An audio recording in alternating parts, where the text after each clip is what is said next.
kasih atas kehadirannya Bapak-Bapak, Ibu-Ibu. Di kesempatan kali ini kita akan mengadakan rapat mengenai evaluasi tahunan pada perusahaan kita, yang dimana perusahaan kita adalah Java Clothing Group yang bergerak di bidang retail dan juga produk. Kita menjual produk t-shirt, hijab, dan juga jaket. Dan juga perusahaan kita ini memiliki offline store-nya yang ada di Jakarta, Bandung, dan Yogyakarta. Selain itu juga perusahaan kita memiliki online store tentunya yang ada di Shopee, Tokopedia, dan juga TikTok Shop. Sebelum itu, mari kita dengarkan sambutan sepatah dua kata-kata dari Bapak Direktur kita, yaitu Bapak Rinaldi Yandika. Untuk Bapak Rinaldi, silakan Pak. Terima kasih atas waktunya di sini. Selamat malam semuanya. Oke, terima kasih telah hadir pada meeting pada malam hari ini, yaitu meeting tahunan kita, evaluasi tentang kinerja kalian selama setahun belakangan ini. Semoga meeting ini bisa menghasilkan evaluasi yang baik dan semoga di tahun depan kalian bisa mencapai target-target kalian. Oke, mumpung mempersingkat waktu saja, langsung saja Bu Sifat. Terima kasih atas sambutan dan sepatah dua kata-katanya. Untuk selanjutnya adalah kita perkenalan dulu ya, Bapak-Bapak, Ibu-Ibu dari masing-masing divisi. Yang pertama ada perkenalan dari divisi retail dengan manajernya diketuai oleh Dara Mutia. Baik, selamat malam rekan-rekan semua.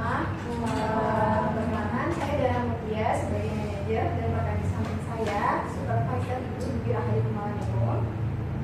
Oke, selanjutnya Bu Sifat. Ya, terima kasih Bu Dara. Untuk selanjutnya kita akan berkenalan dengan tim sales. Untuk tim sales dipersilakan.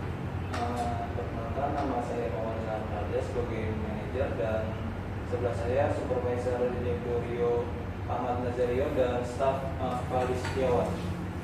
Selanjutnya. Ya, terima kasih tim sales atas perkenalannya.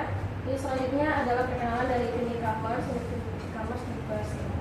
Baik, perkenalkan, saya Melani Pasirun sebagai manajer dan di samping saya Ananda Oktaviani sebagai supervisor dan di samping Nanda ada Fani sebagai staff. Terima kasih untuk tim e-commerce atas perkenalannya. Untuk selanjutnya ada dari tim finance. Untuk tim finance dipersilakan. Baik, selamat malam semua. Perkenalkan, nama saya Rifani Rahman dari manajer divisi finance dan di samping saya ada Ibu Fadila sebagai supervisor dari tim finance. Terima kasih. Terima kasih tim finance. Untuk selanjutnya kita akan berkenalan dengan tim HCGA. Untuk tim HCGA dipersilakan. Baik, selamat malam semuanya. Saya Dia Zanisa sebagai manajer dan di samping saya ada Ibu Cecilia sebagai supervisor dan kami memiliki staff terakhir yaitu Ibu Fatin. Tapi mohon maaf sekali, Ibu Fatin saat ini sedang tidak bisa hadir karena ada kendala yang membuat dia tidak bisa langsung. Terima kasih atas perkenalannya tim HCGA. Untuk mempersingkat waktu kita akan langsung mendengarkan paparan hasil kinerja tahunan kita dari masing-masing divisi. Yang pertama kita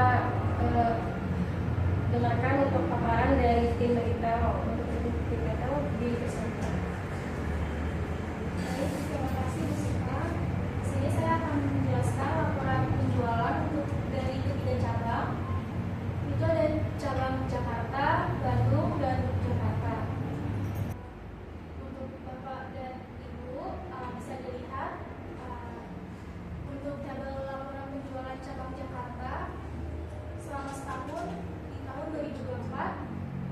Produknya ini ada 3, t-shirt, jaket, dan hijab. Produk yang telah terjual untuk t-shirt 8.500,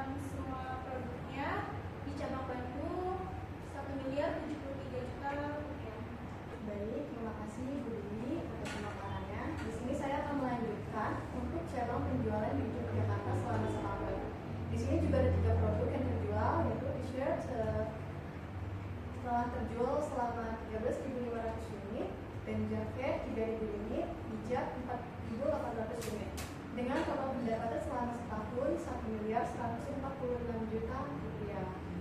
Oke, di sini ada tabel perbandingan dari ketiga cabang tersebut. Bisa dilihat rekan-rekan semua, untuk pendapatan Jakarta lebih tinggi dibandingkan pendapatan Bandung dan Yogyakarta. Hal itu mungkin bisa disebabkan oleh harga produk di Jakarta, yang harga jual produk di Jakarta itu lebih tinggi dibanding harga jual di Bandung dan Yogyakarta. Bisa dilihat harga produknya juga terjual sangat berbeda, dan terlebih lagi mungkin karena cara memasarkan produk di daerah lain, wilayah lain seperti Bandung atau Yogyakarta itu sangat berbeda seperti cara memasarkan di Jakarta. Dan untuk pendapatan terendah ini ada di wilayah Bandung, cukup rendah ya, karena ini benar-benar tidak mencapai target. Berbeda dengan cabang di Jakarta dan Yogyakarta yang mencapai target di salah satu produknya. Mungkin itu saja yang ingin saya sampaikan. Bisa dilanjut kembali ke Pak. Terima kasih. Terima kasih Brenda atas pemaparannya. Terus selanjutnya kita akan lihat pemaparan dari tim sales di sana. Terima kasih atas waktunya Ibu Siva dan Bapak Rinaldi pada malam hari ini. Saya tim sales dan saya akan memaparkan harga produk berdasarkan wilayah. Kita ini ada beberapa wilayah yang mungkin kita hampir kuasai, yaitu ada 5 kota, yaitu kota Jakarta, kota Surabaya, kota Bandung, kota Medan, dan kota Makassar. Yang pertama itu ada kota Jakarta yang mempunyai harga penjualan t-shirt 80.000 per unit, jaket 120.000 per unit, dan hijab kita tidak menjual karena hijab itu kita hanya di Jakarta itu hanya fokus kepada t-shirt dan jaket saja. Sama dengan kota Surabaya, kita tidak menjual hijab. Dari harga kota Surabaya bisa 70.000, jaket 100.000. Dan kota Bandung bisa 65.000, jaket 95.000, hijab 50.000. Kota Medan t-shirt 60.000, jaket 100.000, hijab 50.000 per unit. Dan yang kota yang terakhir yaitu kota Makassar t-shirt 55.000, jaket 90.000 dan hijab 45.000. Oke, selanjutnya di sini saya akan menjelaskan dari laporan masing-masing. Cabang yang telah kami kuasai itu 5 cabang. Cabang pertama itu kota Jakarta. Untuk produk mesinnya itu harga produknya 10.000 dan harga pendapatannya itu 800.000. Sementara dari jaket itu ada harga unitnya itu 3.000, harga pendapatannya itu 390.000. Total keseluruhan 1.200.000.000 rupiah. Untuk kedua ada cabang Surabaya, harga desitnya itu 6.000, harga pendapatannya itu 420 juta rupiah. Sementara dari jaket produk jaket, harga unitnya itu 3.000, harga dan pendapatannya itu 330 juta rupiah. Dan total keseluruhan itu 800 juta rupiah. Dan cabang ketiga itu yang kami punya itu kota Bandung, harga produk dessertnya itu 4.000, harga pendapatannya itu 260. Dan dari jaket harga unitnya itu 2.000 dan pendapatannya itu 190 juta rupiah. Dan dari hijab harga unitnya 1.000 dan pendapatannya itu 50 juta rupiah dan total keseluruhannya 500 juta rupiah. Oke, selanjutnya saya akan menuliskan dari Ahmad Nazario. Yang keempat dari laporan penjualan Kota Medan ya di bulan Januari sampai di Desember 2024. Untuk produk t-shirt kita target penjualan per unitnya ada 12.000. Untuk penjualan per unitnya kita 3.000. Untuk harga unitnya kita ada di 60.000. Untuk pendapatannya 180 juta rupiah. Untuk persentase pencapaian targetnya di 25%. Untuk jaket target penjualan per unitnya 4.500 dan penjualan unitnya 1.000. Harga per unitnya ada di 100.000, untuk pendapatannya di 100 juta rupiah. Untuk persentase pencapaian targetnya 22,22%. Untuk produk hijab target penjualan per unitnya 5.500, untuk penjualan per unitnya 400. Dan harga per unitnya ada di 50.000 pendapatannya di 20 juta rupiah. Persentase pencapaian targetnya 7,27%. Dengan total keseluruhan penjualan unitnya 4.400, pendapatan keseluruhannya 300 juta rupiah. Untuk persentase pencapaian target 20%. Untuk area yang kelima, laporan penjualan Kota Makassar dari bulan Januari sampai Desember 2024. Untuk produk riset ya penjualan per unitnya 12.000. Untuk penjualan unit kita di 2.000, harga per unitnya 55.000. Pendapatannya 110 juta rupiah. Persentasenya 16,67%. Untuk jaket kita target penjualan per unitnya 4.500, penjualan per unitnya per unit 800. Harga per unitnya 90.000. Pendapatannya di 72 juta rupiah. Persentase pencapaian target 17,78%. Untuk hijab kita target penjualan per unit 50,500. Untuk penjualan per unit kita 400 dan harga per unit 45.000. Pendapatan kita ada di 18 juta rupiah. Presentasinya 7,27%. Untuk total penjualan per unit kita keseluruhan unit kita ada 3.200 dan pendapatan keseluruhannya di 200 juta rupiah. Persentase pencapaian target ada di 14%. Jadi kesimpulan dari tim sales kami itu yaitu cabang Jakarta memiliki tingkat penjualan yang lebih tinggi yaitu 1,2 miliar dan cabang Makassar itu memiliki penjualan terendah yaitu 200 juta rupiah. Penyesuaian strategi pemasaran dan harga cabang seperti Bandung, Medan, dan Makassar dapat membantu meningkatkan kinerja di tahun berikutnya. Terima kasih. Baik, terima kasih tim sales atas pemaparannya. Untuk selanjutnya adalah pemaparan dari tim e-commerce di Jakarta. Baik, terima kasih atas kesempatannya Bapak Rinaldi dan Ibu Sipa.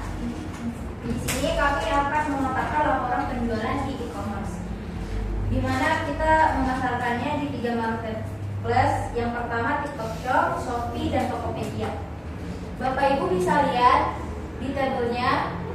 Di TikTok Shop itu penjualan terlaris ada di produk t-shirt, di mana penjualan terbanyaknya di bulan April dengan nominal 100 juta karena pada saat itu sedang lebaran dan di platformnya menyediakan diskon.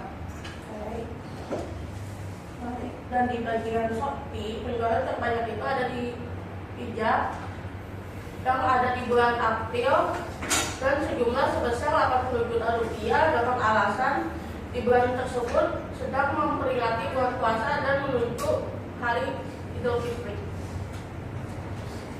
Selanjutnya dari Tokopedia, yang produk yang paling menarik itu di t-shirts di bulan April seharga nominal tahunnya 60 juta karena kan April itu bulan puasa. Nah itu kebanyakan beli t-shirt bagian beberapa buat apa gitu. Terima kasih tim e-commerce atas pemaparannya.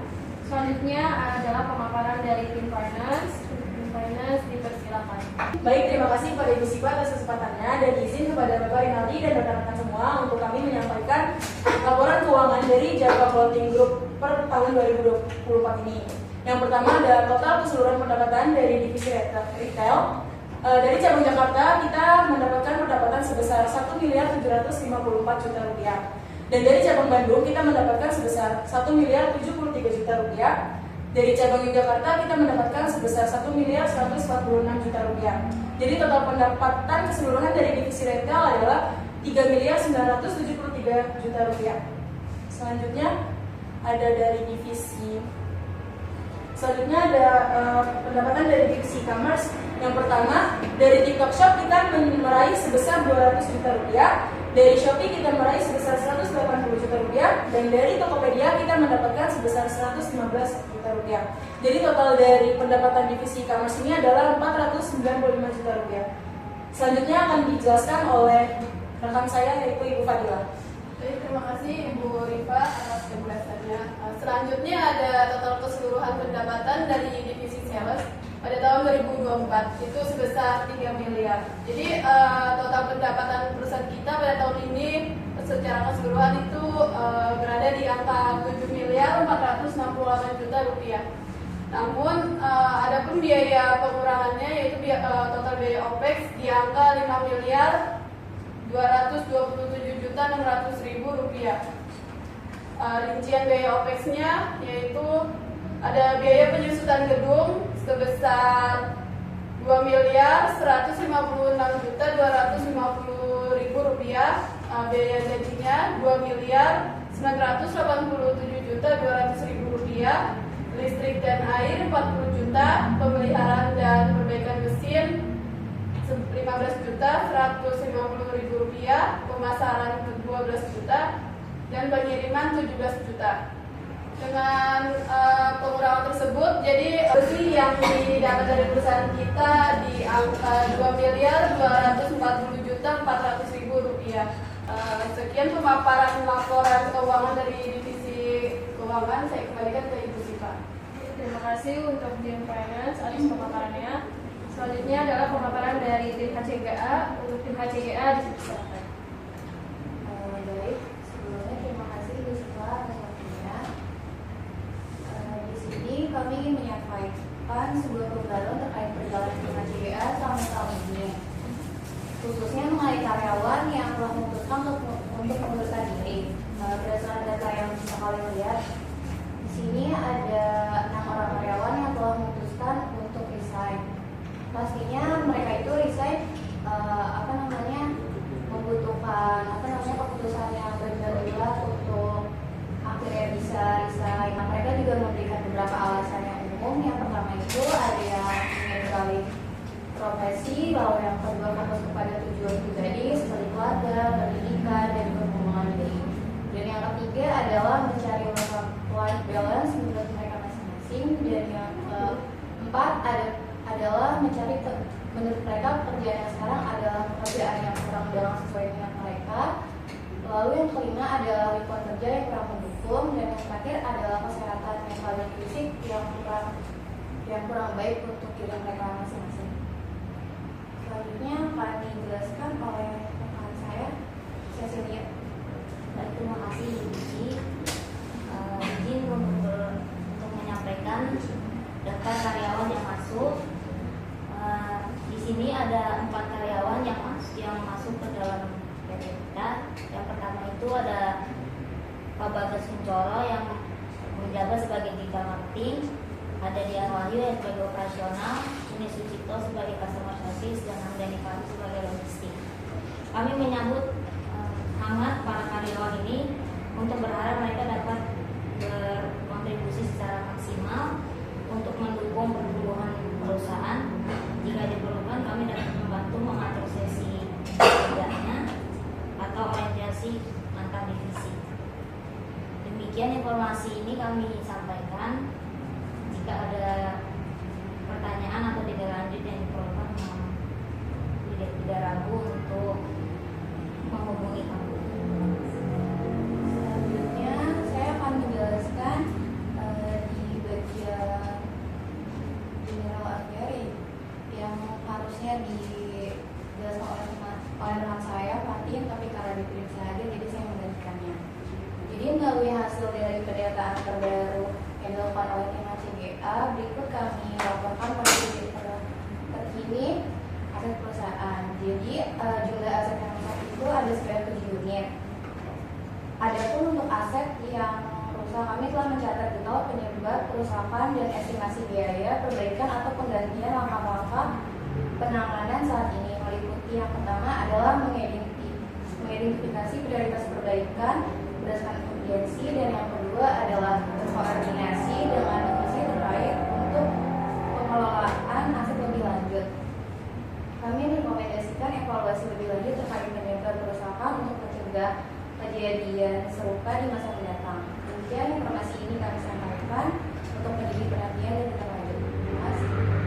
Baik, terima kasih tim HCGA atas pemaparannya. Untuk sesi selanjutnya adalah sesi tanya jawab atau mungkin saran-saran dari para masing-masing divisi untuk divisi yang lain. Untuk sesi tanya jawab dan diskusi dibuka. Silakan untuk divisi masing-masing. Ada yang ingin bertanya atau ingin memberi saran? Atau mungkin Bapak Rinaldi mau memberikan saran kepada masing-masing divisi? Oke, sudah bagus ya materi presentasi yang telah kalian lakukan per divisi. Selanjutnya kita bahas ke sesi sesi diskusi antar divisi. Untuk yang pertama sih saya ingin bertanya ke divisi sales. Tadi sudah dijelaskan banyak sekali yang tidak mencapai target, bahkan kurang dari 20%. Sedangkan kalau misalnya sales itu target adalah pacuan awal pada saat kita meeting di awal tahun. Kenapa bisa tidak mencapai target tersebut? Apa problem yang telah terjadi di divisi sales? Silakan dijelaskan oleh Bapak Rinaldi. Baik, terima kasih Bapak Rinaldi.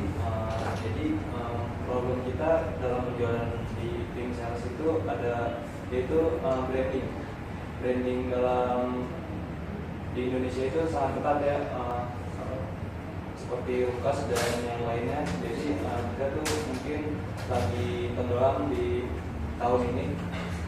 Tingkatan selanjutnya di tahun berikutnya mungkin akan lebih ditingkatkan lagi. Oke, ada tambahan dari Bapak Ilham atau Bapak Fadi? Saya akan menambahkan mungkin faktor yang lainnya ada juga keluar masuk karyawan juga mempengaruhi kan. Oke, good itu Mas. Mempengaruhi untuk penjualan, kita untuk penjualan bisa kekurangan orang mungkin atau promosinya kurang. Itu aja sih. Oke, dari Bapak Ahmad Azario?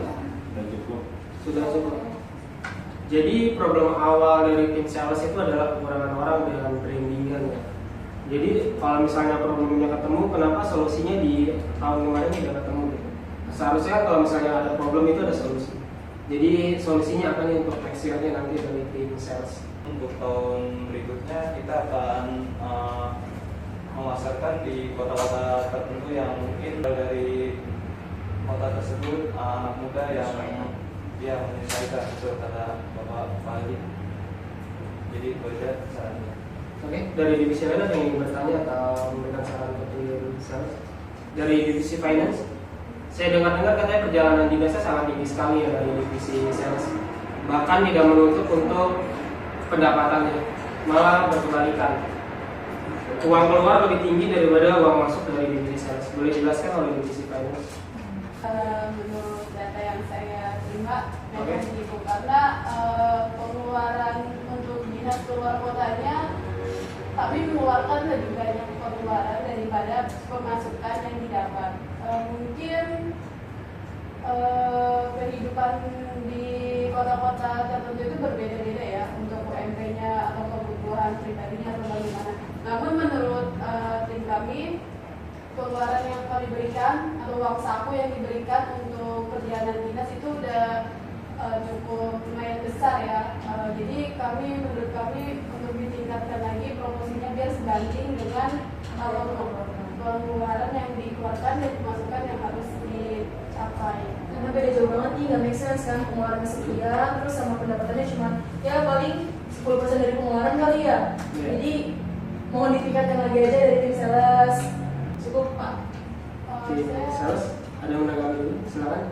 Dari Rio atau dari Bapak Ilham?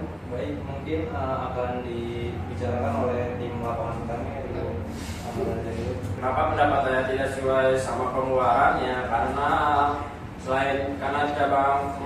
faktor cabang pusat kita di Jakarta dan yang lain adalah cabang pembantu, jadi yang mempengaruhi kendala-kendala yang di lapangan seperti transportasi dan transportasi yang tidak memadai dan adanya ormas yang meminta-minta untuk sumbangan dana dan lain sebagainya. Itu saja sih. Jadi mempengaruhi spend pengeluaran yang tidak jelas. Jadi dana yang sudah dikeluarkan oleh tim finance menurut tim sales sudah cukup? Atau sebenarnya di lapangan terjadinya berbeda? Kadang kan kita hanya tahunya di kantor ya, di ruangan, sedangkan kan kalian yang berada di lapangan langsung gitu. Ceritakan aja kejadian aslinya seperti apa biar jadi evaluasi di next tahun. Benar Pak Rio. Dijelaskan ya di lapangan kejadiannya seperti apa, apakah dananya cukup atau tidak. Karena kan kalau tidak cukup bisa kita beli lagi mungkin kalau sesuai dengan pendapatan yang masuk. Baik, ya faktanya kan tidak kayak gitu ya Bu Rifa. Fakta di lapangannya kan tidak sesuai ekspektasi anak finance. Dan realitanya gimana Mas Ilham? Saya akan menambahkan, jadi di lapangan itu sangat berbeda ya sama yang tempat ber-AC seperti ini. Itu butuh pengeluaran seperti makan dan untuk menambahkan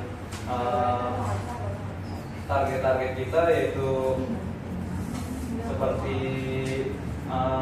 baju yang mungkin sangat sedikit yang beli langsung ya, mungkin kebanyakan itu beli online. Jadi kita hanya secukupnya saja sih. Oke, good. Dari divisi sales, dari divisi lain yang bertanya ke divisi sales. Dari divisi yang lain apa yang ingin bertanya? Paling dari divisi finance ingin menanya ke divisi e-commerce. Mau nanya aja nih, kan era sekarang kan lebih banyaknya kan online ya. Kenapa pendapatan di e-commerce itu justru lebih sedikit dibanding tim-tim divisi lain nih? Boleh tolong dijelasin nggak? Baik, di sini saya akan menjelaskan kenapa penjualan kita di e-commerce itu sangat menurun. Karena pertama itu persaingan yang ketat. Jadi seperti yang disampaikan dari divisi sales tadi, kalau kita mempunyai persaingan, terus harga yang tidak terjangkau, dan juga kita kurang promosi di media sosial. Kan lebih agak ragu untuk membeli di online karena kan kita kurang promosi gitu-gitu. Jadi konsumen lebih baik belanja di toko secara langsung daripada online. Saya mau memberi saran ya dari tim finance, karena kan dari tim e-commerce itu kan belanjanya membuat platform di online shop kayak TikTok, Shopee atau Tokopedia. Zaman sekarang itu kan penjual-penjual itu kan udah pada live ya, live TikTok, live Shopee. Kalau misalnya kata Ibu Nura banyak konsumen yang membeli langsung karena ragu untuk beli online. Di dalam live itu kan bisa ya kita menampilkan produk secara langsung, terus kita jabarin produknya. Jadi mungkin ada bayang-bayang dari konsumen kayak, oh ini ukuran M segini, panjangnya segini, warnanya ini. Saran saya sih itu untuk biar meningkatkan lagi penjualan kita. Terima kasih. Kalau misalnya alasan dari tim e-commerce adalah kurangnya branding, sebenarnya kan itu tujuan awal kita bentuk divisi e-commerce ya, untuk membranding. Kalau misalnya divisi kalian aja nggak bisa nge-branding jualan kalian sendiri, gimana kalian bisa nge-branding tim divisi lain seperti divisi sales? Kalau misalnya dari e-commerce sendiri, dari online bisa belum terkenal brand, gimana caranya sales mengenalin ke toko-toko yang lain? Kayak gitu sih. Jadi tingkatin aja untuk brandingannya, lebih cari cara-cara kreatif dari kalian itu sendiri sih. Lebih sering melakukan promosi melalui kayak bikin video-video yang menarik agar orang-orang pada kayak, oh ini bagus nih bajunya, atau kayak menarik gimana gitu kan. Lebih sering bikin video aja. Zaman sekarang kan lebih banyak begitu kan ya? Iya. Mungkin itu aja. Mungkin saya menambahkan, mungkin tim e-commerce bisa melakukan endorse terhadap artis tertentu ya, yang mungkin lagi booming, bisa bekerja sama dengan dia. Terima kasih atas sarannya Bapak Ibu. Mungkin dari tim ACG sendiri ya, mungkin kalau misalnya cari orang di divisi e-commerce itu cari yang kreatif ya dalam sosial media. Takutnya dia masuk ke divisi online tapi dia tidak paham online, gaptek. Up to date kalau bisa. Dari divisi retail ini saya lihat dari yang ditampilkan tuh sudah oke semua ya. Sudah mencapai target, sudah bahkan ada yang melebihi target, itu sangat oke sekali gitu. Apa sih maksudnya, apa yang kalian lakukan bisa mencapai target? Sedangkan dari divisi lain, dari divisi sales sendiri ada yang di bawah 20%. Dari divisi e-commerce tidak mencapai 500 juta sama sekali. Dari divisi retail itu saya lihat setahunnya saja dari satu cabang bisa mencapai 1 M gitu. Yang kalian lakukan cara-caranya apa sih biar menginfluence yang lain juga biar melakukan hal yang sama? Terima kasih Pak. Baik, di sini saya akan menjawab. Mungkin yang kami lakukan ini dengan cara bekerja sama dengan influencer lainnya yang datang ke toko kami, yang mempromosikan produk kami melalui media sosialnya, dan kami promosi ya Bu ya, promosi kami juga melakukan promo seperti ada diskon besar-besaran setiap bulannya, bulan Maret itu ya Bu ya.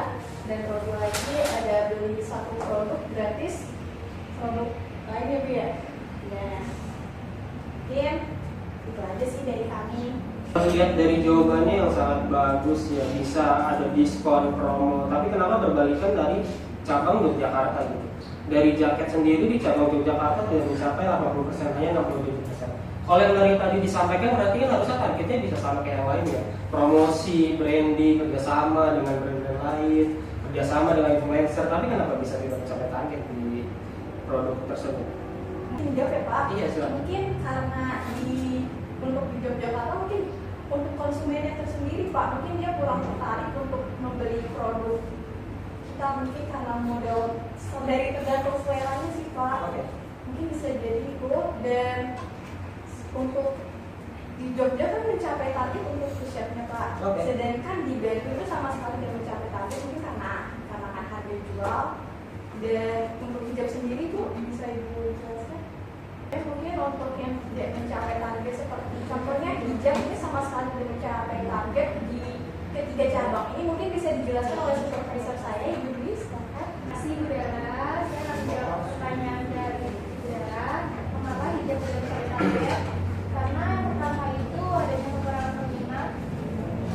Cuma ada di bulan-bulan tertentu saja seperti hari raya Idul Fitri, dan juga lebih banyak konsumen itu membeli t-shirt dan juga lebih banyak konsumen itu membeli t-shirt dan juga jaket. Dan apalagi kan tren dan gaya model hijab sekarang itu kan macam-macam ya.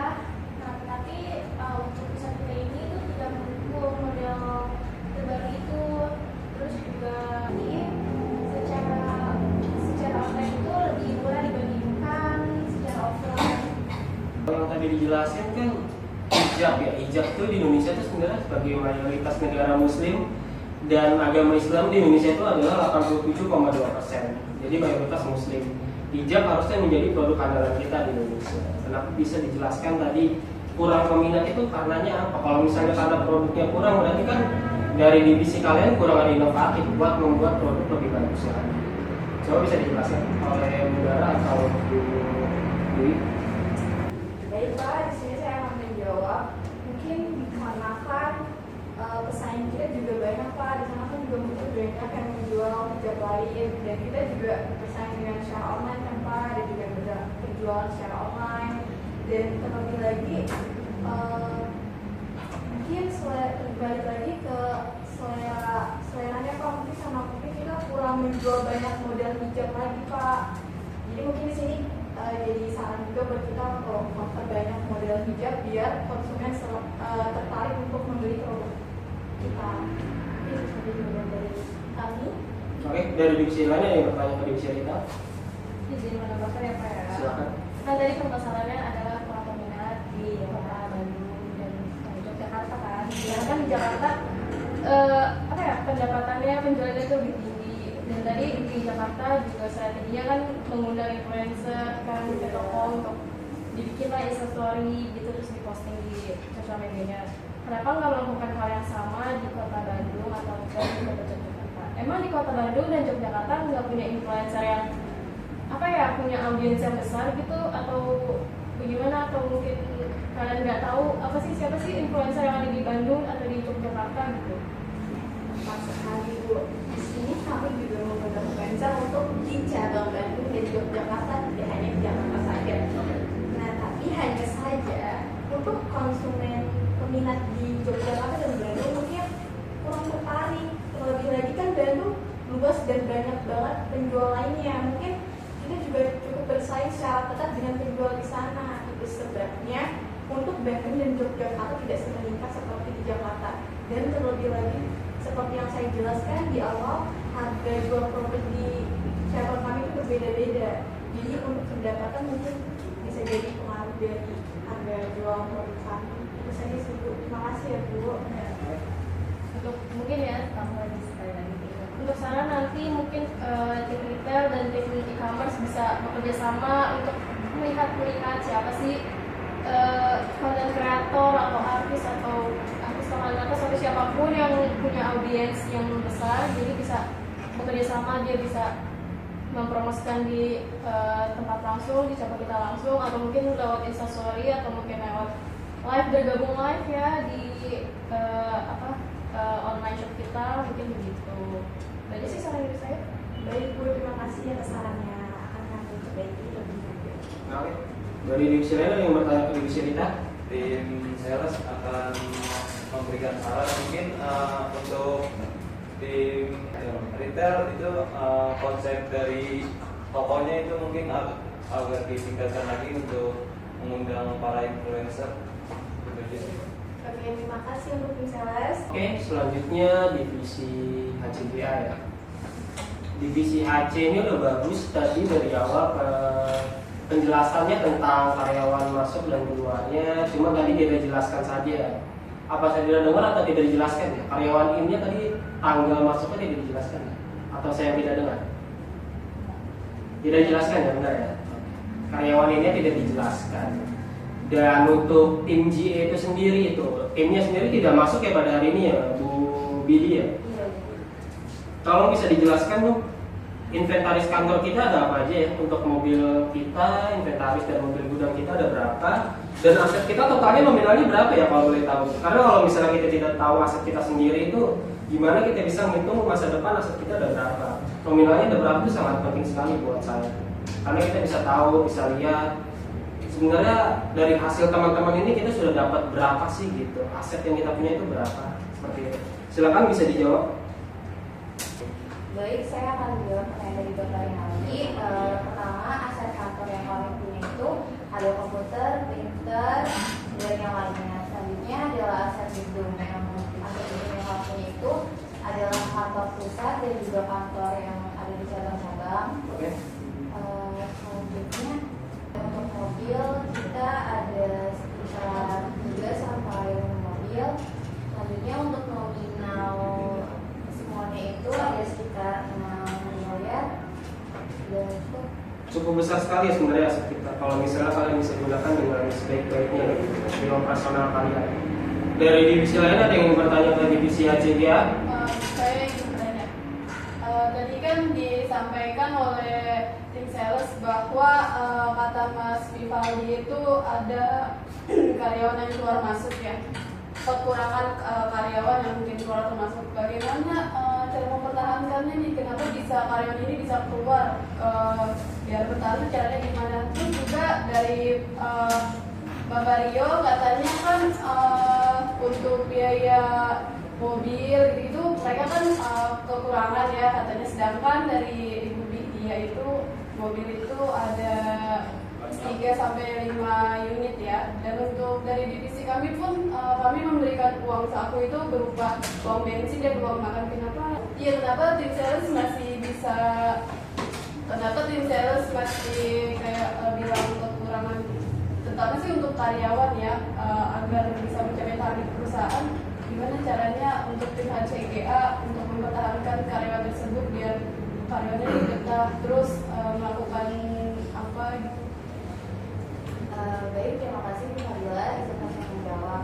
Kalau untuk karyawan itu kan tadi udah saya juga lihat ya, misalnya alasannya itu kenapa mereka keluar. Ada yang kesehatan dan fisiknya kurang, terus lingkungan kerjanya yang kurang mendukung menurut diri mereka.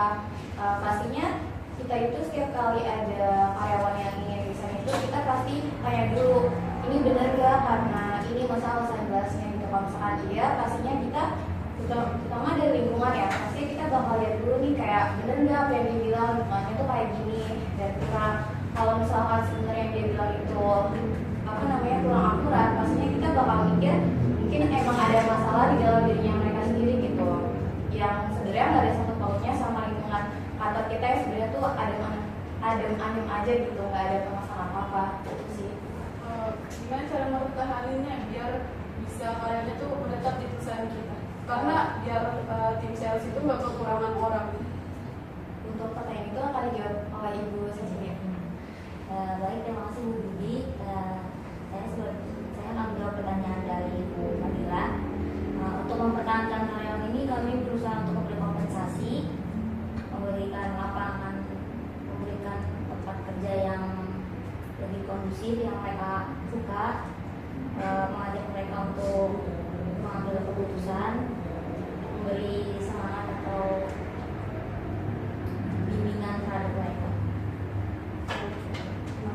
mungkin sih ada saran ya untuk tim HC untuk mempertahankan karyawan. Sebenarnya tuh kita juga tidak bisa ya untuk memaksa mereka bekerja di kantor kita, karena kan orang juga punya pilihannya masing-masing seperti itu. Tapi untuk tim HC coba ditingkatin lagi employees happiness-nya untuk karyawan dan ada development-nya gitu. Mungkin bisa di sebulan sekali kita ada training gitu untuk karyawan agar happy dan employees happiness. Misalnya dalam setahun 2 kali kita ada gathering atau kita ada bermain bersama gitu, makan dan sebagainya. Mungkin bisa ditingkatin lagi untuk acara-acaranya lebih kreatif lagi, bisa lebih berinovatif lah untuk acara-acaranya. Jadi karyawan juga merasa kantor itu adalah rumah kedua, bukan tempat neraka bagi mereka gitu. Baik, terima kasih Dr. Kalki atas sarannya. Dari divisi lain ada yang bertanya ke divisi ACGA? Dari divisi sales ada yang bertanya karena bersangkut pautan sekali dengan karyawan. Dari Bapak Vivaldi, kayaknya tadi agak menyinggung sekali nih dengan divisi G. Bertanya aja kok, nggak apa-apa. Iya, silakan. Jangan keluar dari meeting kita baru gerutuk kayak kenapa sih divisi AC nggak jelas banget. Sedangkan di meeting nggak dibicarakan gitu. Jangan bicara di belakang tapi di depan kalian diam saja. Ya, terima kasih ya atas saran-sarannya dari para masing-masing divisi. Mungkin tadi yang sudah diberikan saran kan tadi sudah banyak nih saran dari saran untuk divisi retail, saran untuk divisi sales dan juga saran untuk divisi e-commerce dan juga CGA. Mohon diserap ya saran-sarannya dan mohon dipertimbangkan, mohon juga diterapkan juga. Semoga ini kan agar perusahaan kita juga lebih berkembang lagi. Untuk sesi selanjutnya adalah pembuatan keputusan dari Bapak Rinaldi. Tapi sebelum itu keputusan yang akan kita ambil adalah menggunakan teknik analisis diagram Pareto. Apa itu analisis diagram Pareto? Analisis diagram Pareto merupakan teknik yang sederhana yang membantu kita dalam memilih perubahan tindakan yang akan kita ambil secara efektif. Untuk pengambilan keputusannya akan kita dengarkan langsung dari Bapak Rinaldi ya. Silakan. Oke, dari divisi yang paling urgent tadi sudah saya sebutkan ya, caranya berkali-kali itu dari divisi sales. Karena sales itu berhubungan sekali dengan target dan targetnya tidak tercapai. Bukan hanya tidak tercapai, tapi tidak bisa mencapai angka setengahnya dari target tersebut. 50%-nya tidak nyampe. Bahkan 20%-nya tidak nyampe dari divisi sales. Untuk keputusannya dari divisi sales untuk kenaikan biaya operasional kita tidak akan naikkan karena dari kalian sendiri belum ada kemajuan seperti itu. Dan untuk divisi HCGA juga menurut saya masih agak kurang untuk development ke karyawan-karyawannya. So, untuk keputusan dari divisi HCGA adalah tolong tingkatin lagi inventaris kalian, cek-cek lagi keputusannya, kalian cek lagi untuk data-datanya apakah sudah lengkap atau enggak. Karena kalau misalnya ada data atau ada aset yang kalian tidak hitung saja, misalnya bernilai 200.000 dan aset tersebut ada 5, sudah berapa nominalnya lumayan juga buat kita. Jadi tolong ditingkatin lagi untuk data-datanya. Dan yang ketiga adalah divisi e-commerce. E-commerce ini menurut saya masih kurang ya di kantor kita. Karena online itu adalah sekarang udah masuk ke fase 2.0 ya. Kalian itu harusnya bisa lebih berkembang lagi untuk promosi dan sebagainya. Karena untuk online itu bisa membantu divisi lain. Untuk branding perusahaan kita aja bisa membantu dari e-commerce itu sendiri. Jadi tolong ditingkatin lagi untuk brandingnya. Jadi untuk biaya promosi tim e-commerce juga tidak akan kita naikkan karena belum ada kenaikan pendapatan tersendiri dari tim e-commerce itu. Untuk tim retail, oke, saya sudah lihat tadi pendapatan dari tim dari Jakarta 1 M lebih. Bandung juga sudah oke, Yogyakarta ini masih kurang. Jadi keputusannya untuk tim Jakarta mau ditingkatin lagi untuk supaya lebih target. Bandung juga, semoga untuk Jakarta kalian boleh ambil uang operasional difokusin di Yogyakarta supaya untuk bekerjasama dengan brand, bekerjasama dengan artis, influencer bisa lebih tekanin lagi di Yogyakarta supaya ikut profitnya lebih naik gitu. Minimal setara dengan Jakarta dan Bandung. Dan terakhir untuk divisi finance juga sudah oke semuanya. Untuk datanya sudah jelas, tapi kan namanya juga berhubungan dengan uang. Kalian harus lebih teliti lagi karena sama seperti tadi aset juga kalau misalnya ada kurang 200.000 itu sangat bahaya sekali. Jadi keputusannya untuk divisi finance sudah oke, tidak ada yang kurang. Ya datanya saja lebih dilengkapi lagi saja untuk di next meetingnya di tahun berikutnya. Terima kasih semuanya. Selamat malam. Saya balikan ke Bu Siva. Terima kasih. Terima kasih Bapak Rinaldi. Tadi kita sudah mendengarkan keputusannya dan kita sudah mendapatkan kesimpulan dari meeting pada hari ini, yaitu adalah untuk tim sales tidak ada kenaikan untuk uang perjalanan dinas ya, dan mohon untuk lebih kreatif lagi untuk lebih berpikir gimana caranya mengelola uang yang sudah dikasih oleh tim finance dengan bijak ya. Untuk tim HCGA mohon untuk dicek kembali inventarisnya seperti apa, dan juga dicek kembali juga karyawan-karyawannya ya, agar lebih nyaman, agar lebih dipertahankan juga bagaimana caranya. Dan untuk tim e-commerce tidak ada uang untuk promosi, dan mungkin lebih ditingkatkan lagi brandingnya dengan kan sekarang sosial media sudah mudah, dan mungkin tidak memerlukan uang yang begitu besar ya. Semoga ditingkatkan lagi brandingnya. Untuk tim retail juga mungkin nanti yang uang yang untuk branding di Jakarta mungkin akan dialihkan untuk branding di Bandung dan juga Yogyakarta. Dan juga untuk tim finance mohon untuk dilengkapi data-data keuangannya agar kita juga bisa melihat keuangan perusahaan kita seperti apa. Ya, begitu kesimpulan yang kita dapatkan pada hari ini. Terima kasih atas kehadiran dan kesempatannya untuk Bapak-bapak, Ibu-ibu. Saya ucapkan terima kasih dan mohon maaf apabila ada salah-salah kata dari saya pribadi ataupun dari tindakan saya.